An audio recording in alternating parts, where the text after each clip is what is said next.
Reporting live. Shit.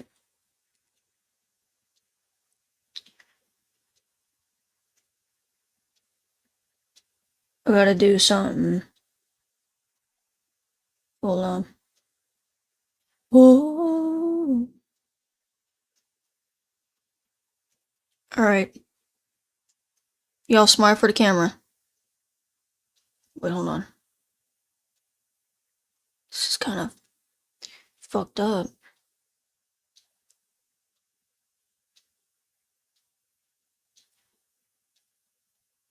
Alright.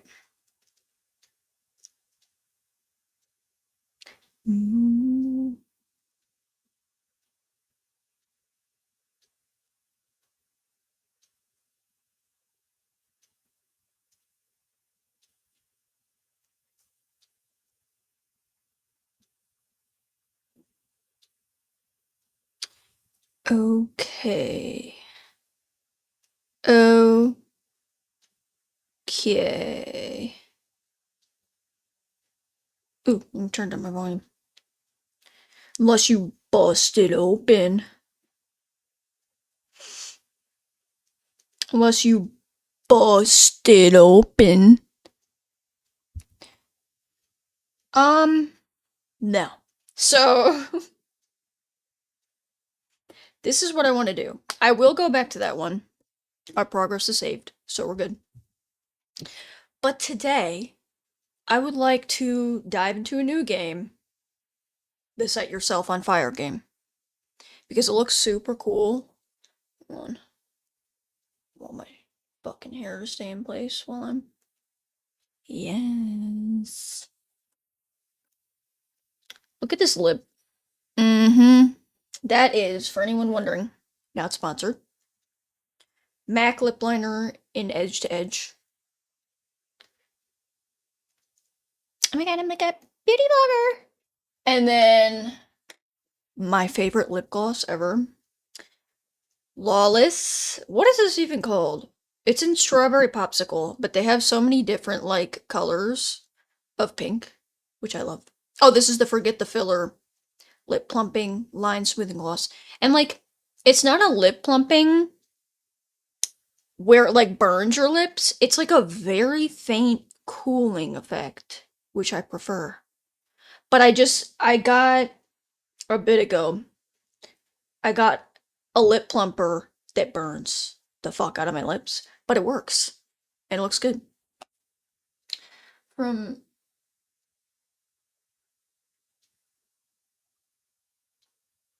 Is this a bot?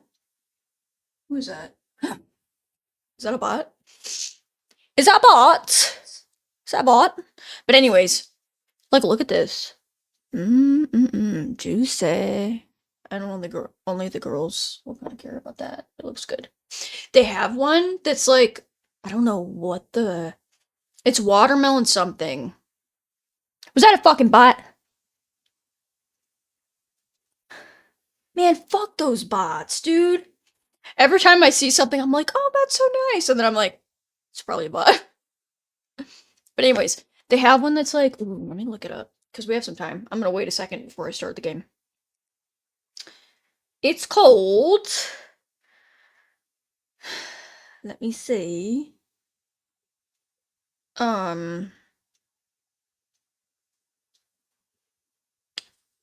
For anyone watching this interested in a good lip gloss, what is it called?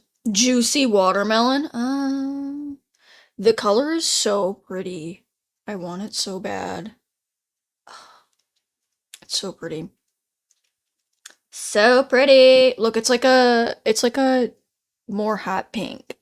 And the one that I have is like a lighter pink, which I love. But then there's this other one. I wanted strawberry milkshake because it's even lighter than this one. Oh, I love. So this is the oh, hold on, wait, let me. This is the strawberry popsicle one. That's cute. But then I really want the strawberry milkshake one because it's like lighter. Oh, I want all of them. I want all of them. So pretty. Daisy pink is also cute. And then they have like glittery ones, which I love. But I actually like the ones without glitter for this gloss because it's so pretty. But I think the juicy watermelon has a little bit of glitter in it, which I'm fine with. It's so pretty. But I love this gloss. I know it's annoying, like, when you're outside and you have lip gloss on, and, like, the wind blows and your hair gets stuck in the gloss, but I don't care. I love a sticky gloss, I do. It's annoying, but it looks so good. If anyone cares. Ooh, what was this?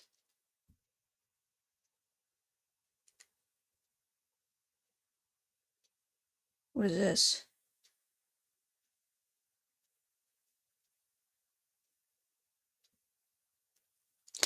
Alright. So, shall we start? How long have I been recording? 6 minutes? Okay. Okay. Okay. I think we can start. So let's switch to balls.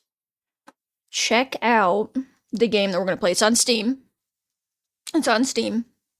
It's called Set Yourself on Fire. I don't know anything else about this. I don't know that it's necessarily a scary game. So I'm not sure. Let us kind of see. A quiet town awaits death. 2 young women fall in love. LGBTQ plus positive. Love that.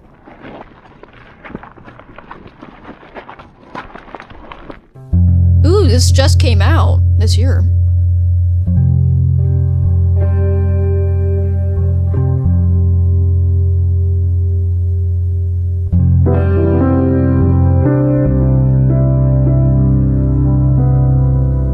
Is that too loud?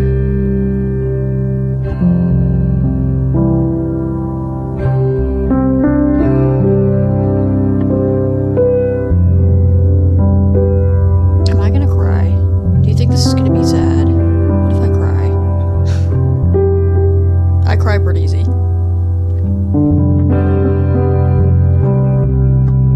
Nice, the views. Ooh, I'm excited.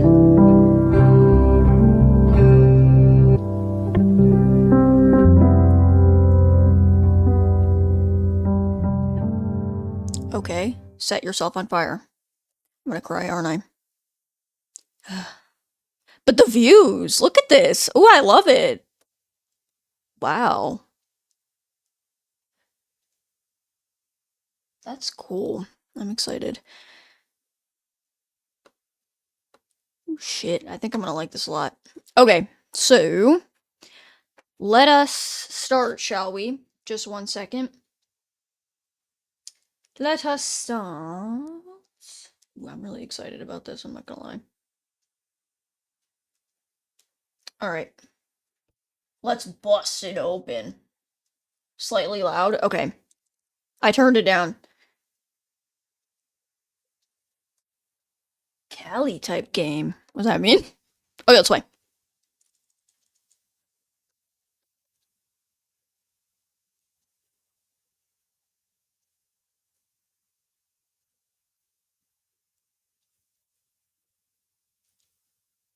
Set yourself on fire.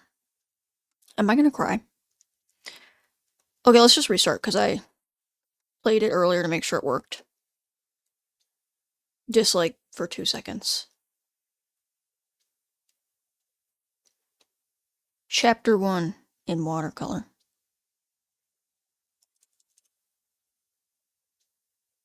Oh.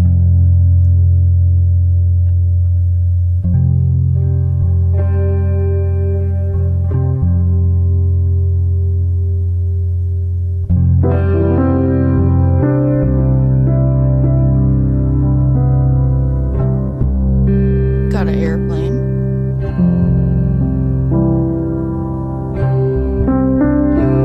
Another plane flew overhead, quietly tearing through the soft, damp cloth that made up the sky. Meaningless noise. A loud gunshot sent a toaster flying, its metal glistening in the dead sunlight. This sound wasn't meant to be ignored.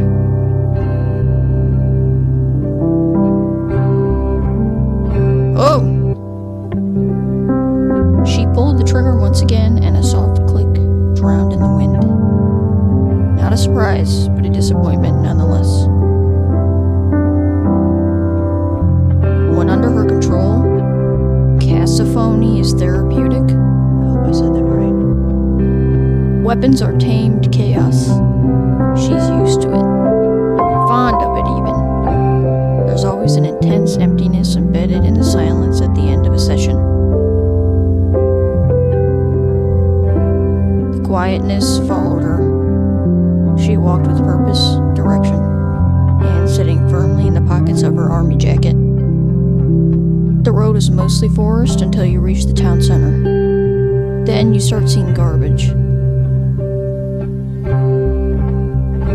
It's a clean part of town, the garbage is human. Old men and women sitting on their plastic graves, smoking compulsively as if they have just realized they didn't smoke enough in their youth. Corpulent workers desperately filling their stomachs to sustain the next hours of labor. Rotting memories flowing into the storm drains. Who wrote this? Social security numbers with suppressed ambitions. Closing businesses. Quiet death. There's a strong sense of decay in place. It is understood that growth is nothing but an intangible concept, wholly idealistic. Stagnation is the default state of being, and those who dare to hope are seen as demented.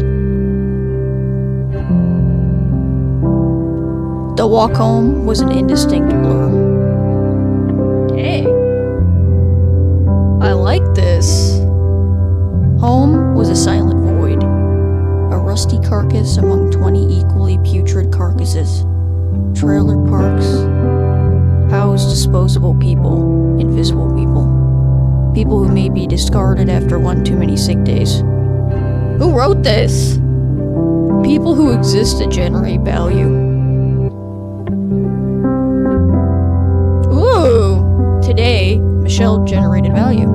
She went to school, she did her homework, she fit in the system, she fit in, but she was no human. She did not fit in with those around her, existing outside of their collective awareness.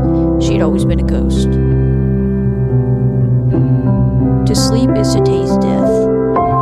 Your perception ceases and your connection to life is severed. Sleep in itself doesn't feel good. It's pleasurable. I can hear myself. I'm off. It's pleasurable simply because it simulates death. Absence from reality. Chapter 2. Crawl.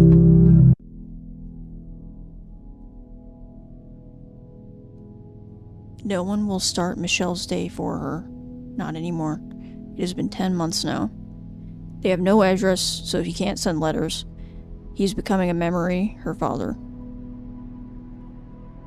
More idea than person. A man consisting mostly of his absence. She doesn't like to think of him in the past tense, but tenses mix inadvertently.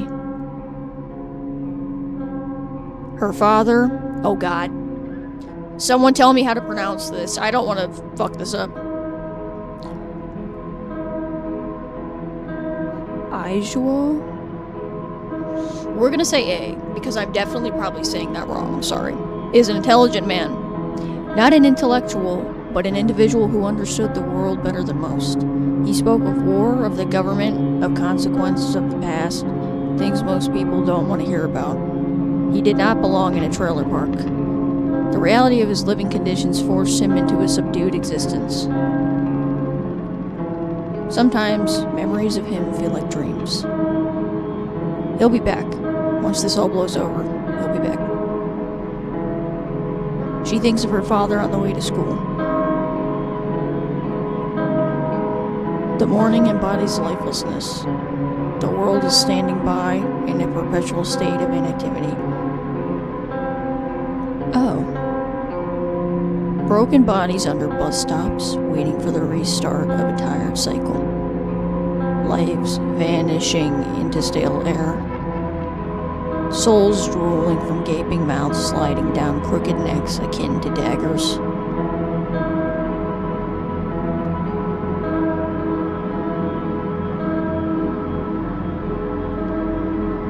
The stillness is most apparent in the lethargy of the morning, but it still remains once the noise and movement of a working day set in. Minds too exhausted to care. Cogs working towards nothing. Bye! Towards repetition itself. I want to fix this. I don't know how to fix it. Standing still, they wait. For the day to end. For the week to end. For nothing in particular. For death. At the entrance gate, she takes off her jacket and folds it over her arm. No one at school likes seeing military attire or anything that reminds them of war in general.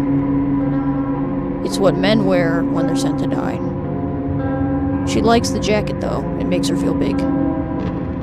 Oh. The corridors are full of young men and women loudly chatting, hurriedly opening and closing lockers, organizing their school supplies, and unconsciously following the waves of a sea formed by the amalgamation of their own bodies.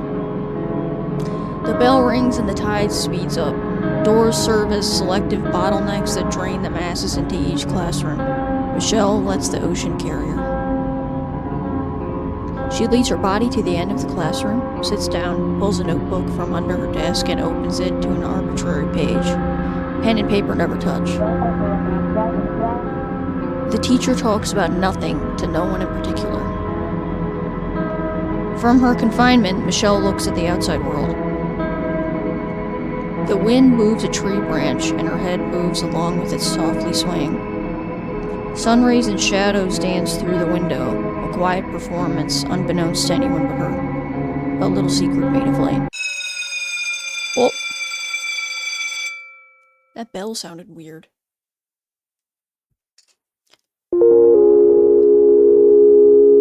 Leaves descend around the students, painting their paths in bright yellows and warm greens. As a ghost, she sits and observes. These are all familiar people, faces she's grown accustomed to over the years. None of them have taken note of her existence. One day she'll find people. Sorry, she'll be venerated by equals and make friends with those worth the effort. Michelle sees herself as an important person in stasis. Her future awaits her as a decision maker, perhaps even as an astute politician or a skilled artist. For now, loneliness doesn't bother her. She's a woman from underground, awaiting greatness. All she has to do is wait. And so, she waits. For the year to end. For school to end. It would be the most dreadful fate to end up living a life of mediocrity. Yet here she is, unable to crawl away from where ideas go to die.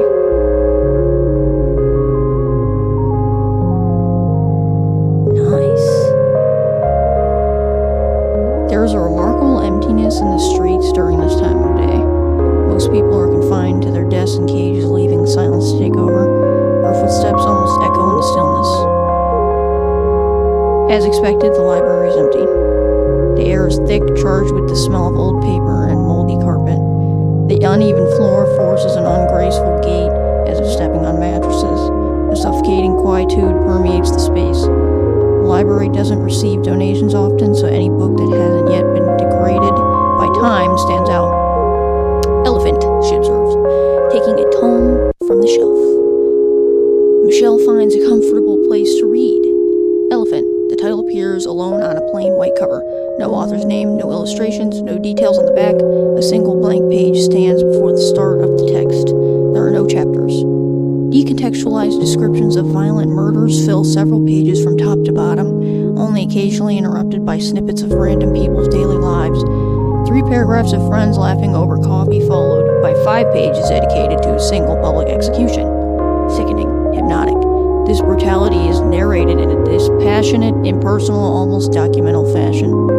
In its last moments, the book narrates the reader's own murder, alternating between the victim's point of view and that of the killer. The final sentence reads, "He puts the pistol against your forehead," and, unwritten, the echo of gunshot lingers in her mind. Bang! A voice whispers. Whoa! Hello? Huh? Chapter 3, Blossom.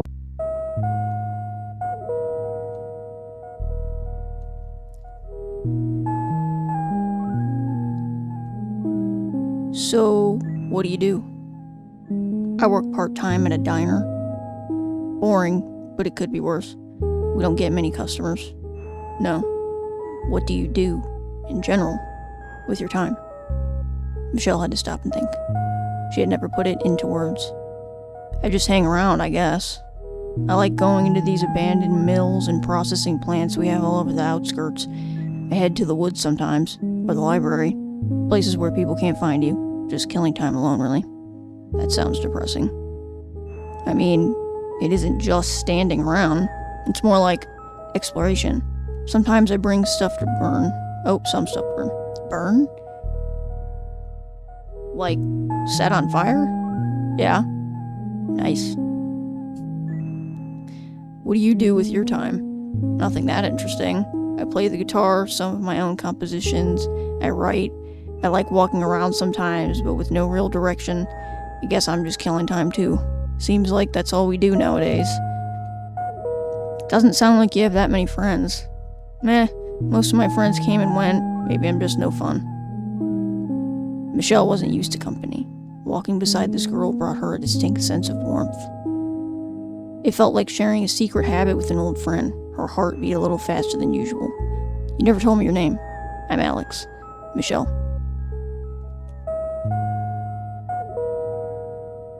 Yeah, this is really cool. I have to have my headphones kind of off because, again, it's like a second. The audio, yeah. Michelle's workplace, a diner called Toby's, was nearly empty when they arrived. At the rightmost table, a boy read the newspaper. He wore military attire, leather boots, a short black cap, and an elegant jacket.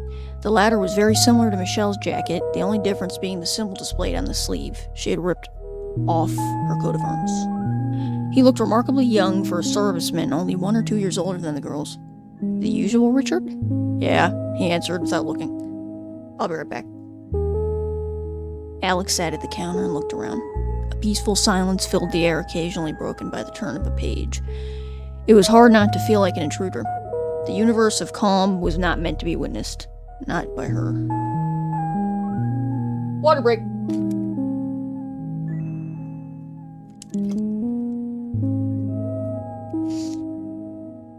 Guys, this is really cool. I'm not gonna lie. Michelle reappeared dressed in uniform, carrying Richard's order on the tray. She served him and returned to the counter. People hate these guys, she comments, bringing Alex a cup of coffee. I don't mind them at all. I just find it strange they're so young. It's what they represent. No one wants to remember there's a war going on. I don't feel like anything's changed since they got here.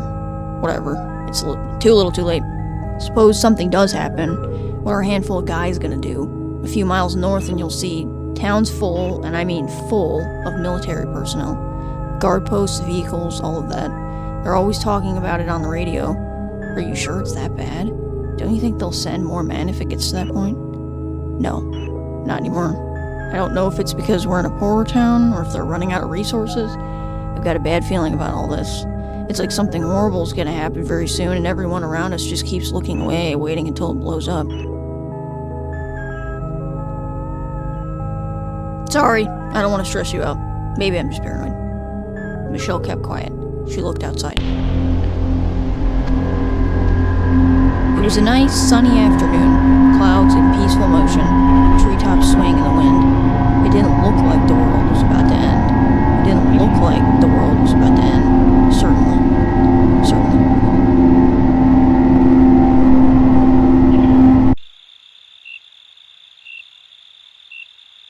Their conversations occupied the whole afternoon. When they left, dusk had already crept into the atmosphere. Do we go to the same school? Michelle asked, trying to examine Alex's face in the dark. Yep, I've seen you around. You've got a memorable face. 'Cause of my eyes? She was used to this type of comment. I meant you're pretty. Her heart skipped a beat.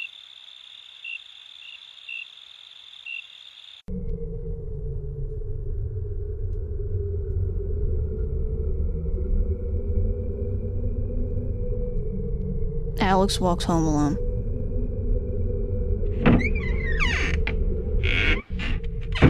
She opens the door and walks into her casket.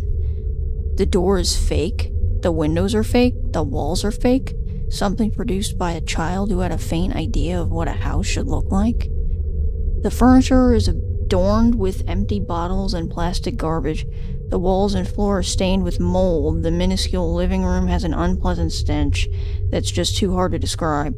It smells of uncleanliness, like the structure itself is rotting, eagerly waiting for a cue to collapse. As the centerpiece lies a fat blob of meat. Meat, man. It protrudes from small couch like a tumor, surrounded by empty cans and empty bottles, and by emptiness in and of itself. The thing groans in an attempt to acknowledge Alex.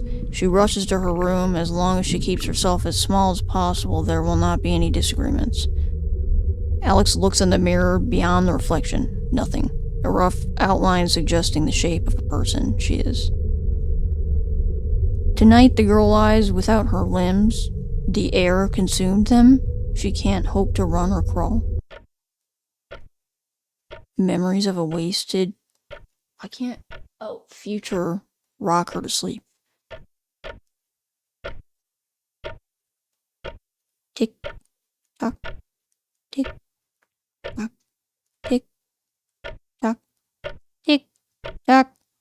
When I soon pass, I will be gone. Fade in the void. No eyes to be. Old as I fall into none, into ashes. I'll be come with me and lose the rhythm, and I am no longer one with the clock. Damn. Chapter 4, Small Trade. Man. A tired habit, Michelle looked in the mirror. Examining her own reflection was an act of morbid curiosity. She could tell which features had been inherited from her father, but the rest seemed unrecognizable. Half her face belonged to a dead stranger. Today, surprisingly, the stranger smiled at her.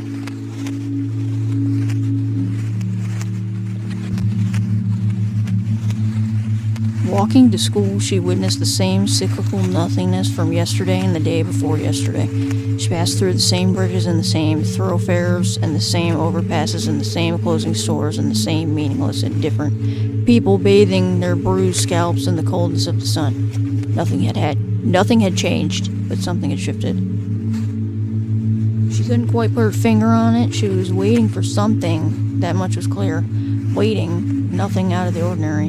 Most of existence consists of waiting. Waiting for the clock to start your waking day, waiting for the bus, waiting for class to begin, and waiting for it to end. Waiting for sleep to finally take away your consciousness. Moments of distraction masquerade as purpose. Everything will be lost to time.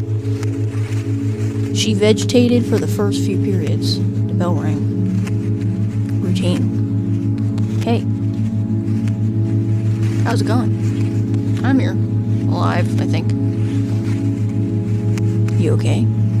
Yeah. I just get kind of drowsy around this time. I get it. Everything's so repetitive. It's like this place was made to drain your energy. I have this weird thing I do when the class is especially boring. What is it? I kind of sleep while still being awake. Everyone is sleepwalking to some extent. No, I mean, I can tune out, let go of life and drift into this state of absence. My body's there, but I'm disconnected from reality. So you meditate? I guess. I look at some small detail like a tree branch or a leaf, and if I focus hard enough, if I focus with my whole being, I can lose myself in it. Makes time pass faster. It's kind of scary. Why? What if you can't find your way back? She's like, what the fuck?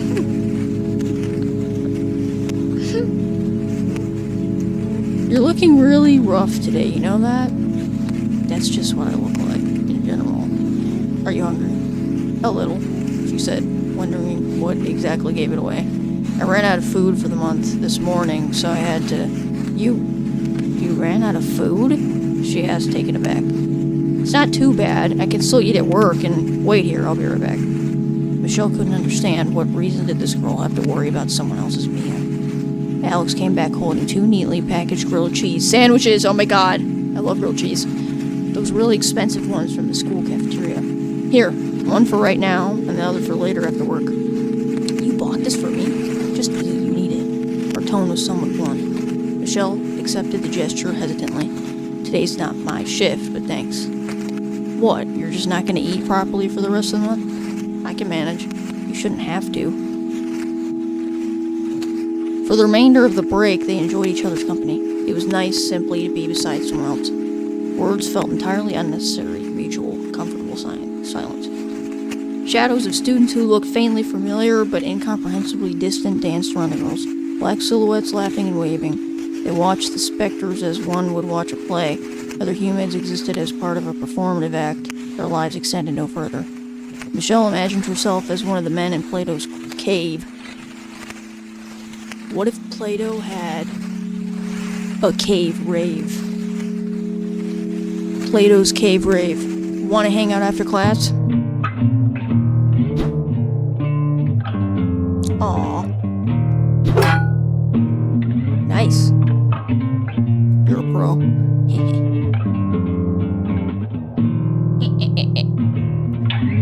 Ooh.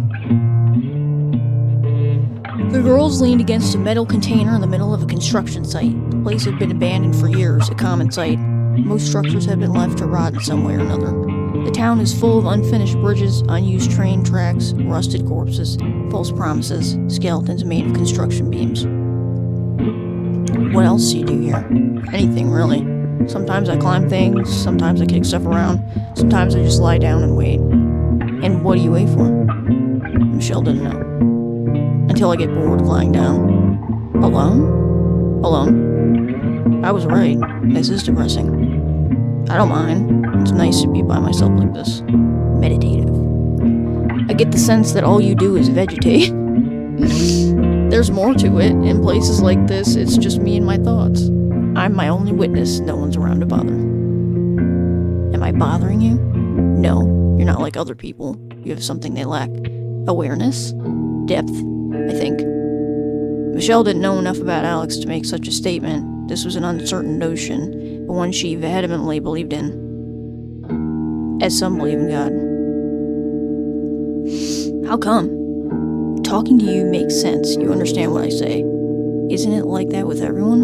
Only superficially. You listen. People, they don't really talk to me. They talk at me. Does that make sense? Like the other person isn't really there. I've noticed, most people just want to hear themselves talk. They want validation. Validation for what? Their opinions, their worldviews, common sense, I guess. Eventually you learn to tell them what they want to hear. That sucks. I don't want to pretend I'm someone else. I mean, not everyone's like that. You're a real optimist. I wish. Places are good substitutes for people. What do you mean? If you hang around long enough, you can become familiar with a place. You start finding secrets, quirks, stuff you'd miss on your first visit, like making a friend. Let me show you. Hey!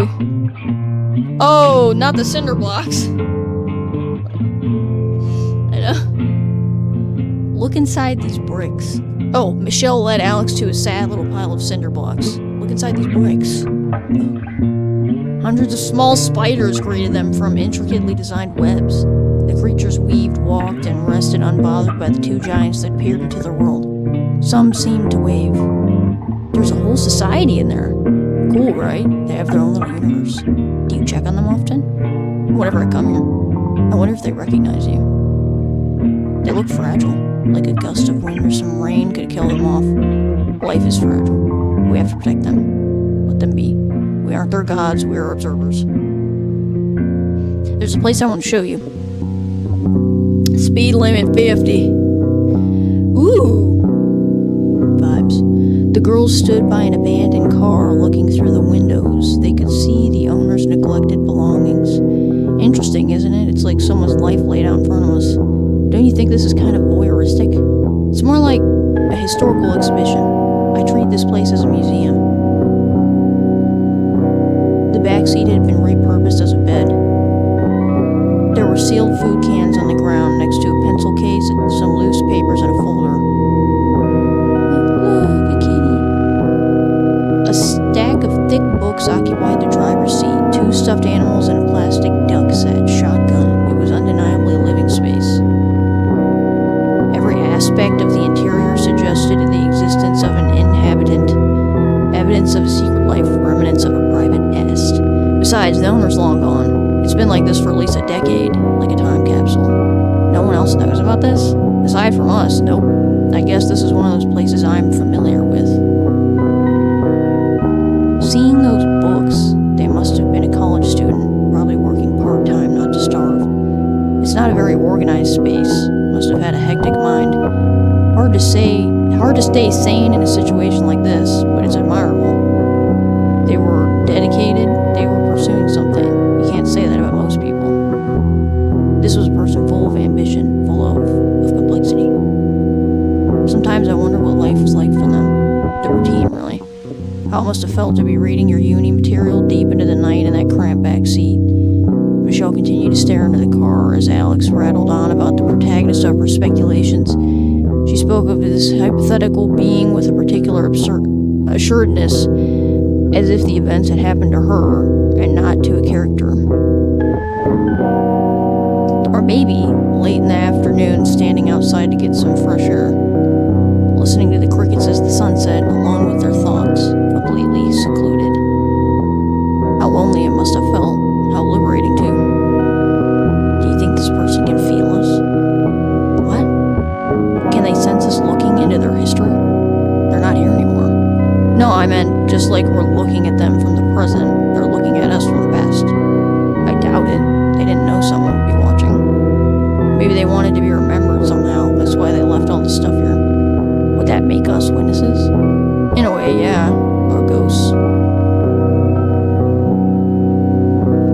Michelle felt a pleasant uneasiness, an undefinable sensation would rise within her whenever she glanced at Alex. An acidic discomfort in her throat, strange, unfamiliar.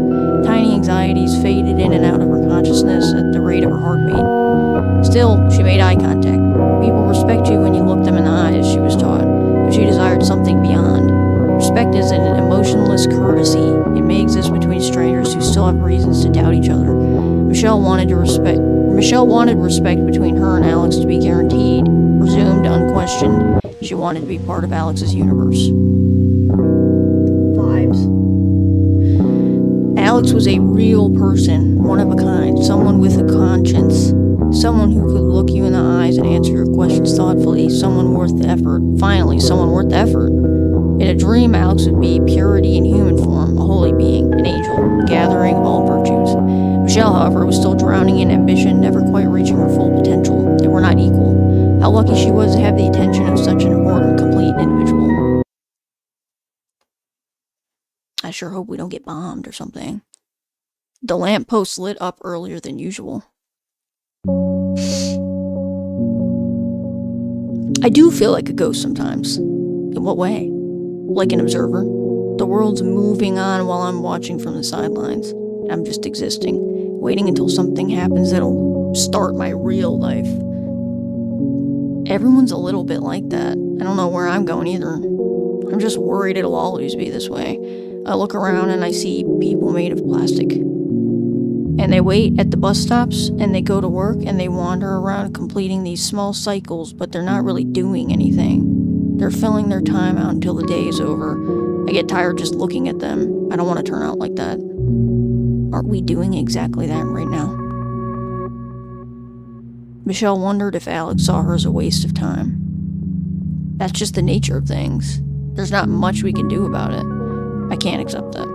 We'll have to eventually. Generally, people are passive towards their lives because they wouldn't know what to do with complete freedom. We need these small cycles to have some sense of order. So we look ourselves in different enclosures, like jobs and marriages. If you have enough free will, suddenly you'll have to start making your own choices, looking inward. Maybe then you'll realize there really isn't anything inside you. Damn. Wouldn't that be terrifying? To find out you're empty as a person? And how do I know I'm not empty? I have no idea. I think maybe when others start treating you differently, that's when you know you're a full person. If a lot of people know your name and look up to you, it means you have something special, something that sets you apart from the crowd. Hollow people follow those who aren't. Being full as a person isn't anything quantifiable, not by other people anyway. We've had empty leaders before. I'd argue most of our leaders are hollow people. One day you'll look at yourself and realize whether or not you've become a real person. No one else will do it for you. Are you a real person? Are you? Not yet, but I feel I have potential. That doesn't mean anything. Everyone has potential. We're all drowning in potential. If you stay still, it's all you have. Well, I have plans. It's all gonna get better when I finish school. I'll move out, go to college, do something, be somebody. I won't have to wait around for too long. You're waiting to be somebody, huh? What are you gonna study in college? I don't know yet. What about you? Nothing really interests me. I'll see what happens when school's over. I'd be glad to be alive by then. Are you okay? Just hyperbole. Am I gonna cry? Seriously? Am I gonna... Bro. I better not cry. Wait 1 second. Okay. Water break! Ooh, the moon. The moon hung in the sky prematurely and unceremoniously. Pathetically, even. How shameful of the celestial body, visible to all of humanity, to present itself as a faint stain. Are you hungry? Starving. I know a place around here. I'll buy you something. But I insist. Vibes. Vibes. I'm gonna try to put my headphones back on. Probably gonna fuck me up, though. You were reading Elephant yesterday, right? What'd you think about it? It's uncomfortable. It's a hateful book. I liked it. Hateful? I thought it was more cold and clinical than hateful. Dehumanizing, I think, is the right word. I got the idea that everyone in that world was an alienated idiot. The ones who weren't serial killers anyways. I hated all of them. You see, it's not that they're alienated. It's that they want to stay alienated. They think that tragedy won't reach them if they keep ignoring it. They never realized what was happening, right? Alex leaned forward, smiling. The girl had wise, intoxicatingly wise eyes. The look of someone who knew more than they were letting on, not about any specific subject or for any particular reason, simply out of habit. Michelle wanted to know everything Alex thought about, everything she didn't say out loud. Think about the society they live in. You don't have dozens of people killed without some kind of news report about it. Still, they keep laughing and joking while their world falls apart. Blind, they're complicit. I'd be the same. Can you imagine living in that world? Escapism is all we'd have. And it's that escapism that makes us pray. Vibes.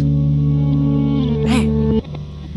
Darkness eats the sun, and the people in the limbo between days are allowed to dream. They may rest their bodies and put their ambitions to rest, knowing the next morning will drag them back into cyclical pointlessness. Little do they know, this moment is part of the cycle itself. A few hours of control are granted to feign meaning, so that thousands of little humans are content with the lives they're falling into. So that they forget to imagine a better world. The streets are quiet, too quiet, imbued with a disconcerting tranquility, similar to that of the morning. Only the hues have changed. Tomorrow will come to the dismay of many, if only one could sleep forever. Michelle and Alex wandered into the night, both knowing they'd have to part ways soon, but neither willing to mention it. I like you. As a friend, I mean. Why? I don't know. We can't choose the people we're drawn to. Why do you like me? You bought me food. And you keep me company. But that sounds too much like a trade, doesn't it? How do you know I like you? Intuition. Want to do this again tomorrow? I'll be at work all afternoon. Still have some time today, though. This late? Your parents are relaxed like that? Instantly, Michelle replied with silence. Alex could sense she had asked the wrong question. I don't have parents. Army sent my dad away. Been a few months already. Oh, I'm sorry. It's fine. He'll be back once this all blows over. Sorry, I didn't want to bring you down. It's okay. I can listen if you want to talk about it. The rest of the walk was silent. Damn. Whoa! It's still strange coming back to an empty home. Every time she foolishly expects to see I really want to know how to pronounce that. Assuming the improbable to have occurred. Michelle, I've been waiting for you all day. My God, Dad, you're home. I knew you'd come. What happened? They let me go. I was discharged. I love you. I love you so much. Are you okay? Did you get hurt? I'm fine. They realized my place isn't among the cannon fodder. I told them I was heartbroken to leave my daughter behind, and they sent me back. Dad, please don't ever leave me again. I won't. I promise. I love you. This is stupid. He doesn't talk like that. When she starts thinking about him, it's hard to stop. Some would call him paranoid. He slept with a revolver next to his bed and read 3 different newspapers to get unbiased information, as he explained. From an early age, Michelle would hear about how terrible people who run the country are, and how their carelessness can and will kill their own population. He encouraged her to do well in her studies so she could crawl out of poverty and save her own skin. He's gone. Now he's on a battlefield somewhere, being shot at by those who don't know his name. Shooting at those whose names he doesn't know. No longer human, but a weapon. Damn. She pulls the gun from her pocket and unloads it and points it at the wall. His words linger in her mind still. One day, Michelle, someone may want to take away your freedom. By God, I hope that day doesn't come, but if it does, do not be afraid of taking action. The firearm was a gift from him. He taught her about safety, taught her that weapons are tools and not toys, taught that they should be used only as a last resort. He would be disappointed in her. She wishes this mattered. Why? Why did this happen to her? Couldn't it have been someone else's father? A thought occurs. If she disappeared, if she died suddenly, no one would feel her absence. Maybe let's not do that. Maybe not. Yeah. I like setting things on fire. The different ways in which an object falls apart brings me some twisted sort of joy, a sadistic kind of satisfaction. The final moments of any given object are similar to the final moments of any given creature. It's something you notice after watching tiny rodents get killed by cats. Once the feline's teeth crush the head or spinal cord of their prey, squirming turns into stillness and desperation turns into acceptance. Their limbs slowly falter as their bodies succumb to darkness. The small creature who previously stored a soul becomes an object. It becomes nothing. The occasional spasm may serve as a reminder of what little subjectivity could fit inside their tiny minds that exist no longer. Nervous impulses searching for a brain that won't answer. So, I like burning things. I like to deprive items of purpose, rendering them useless. Objects are not alive, but the soul of an object lies in its purpose, its value. A blender is only a blender until it stops cutting fruit. Then it becomes garbage. It becomes nothing. What is a person with no soul? An object. An object without value? And an object without value. Chapter 5, The Sound of Rain. Damn. Yeah, I know. This is crazy, man. It was late in the afternoon and the day still hadn't started. Michelle looked at nothing, lost in the thoughtlessness. Look, a little fly. A lonely fly hovered around a sugar shaker. Oh. The soldier slept peacefully as usual. The air was thick with silence. Damn. Slow day. Hi. How do you keep sneaking up on me? You don't realize how often you have your eyes closed. Alex chuckled. Her laugh was discreet and graceful. Elegance concealed some deeper understanding of the conversation, of the state of affairs, of life itself. Michelle's stone face spent a few seconds silently staring at her, entranced. You don't smile much, do you? Should I? No, fake smiles are disgusting. Anyway, I just wanted to pay you a visit. Thank God, boredom's been killing me. Can I get you anything? I don't have any money on me.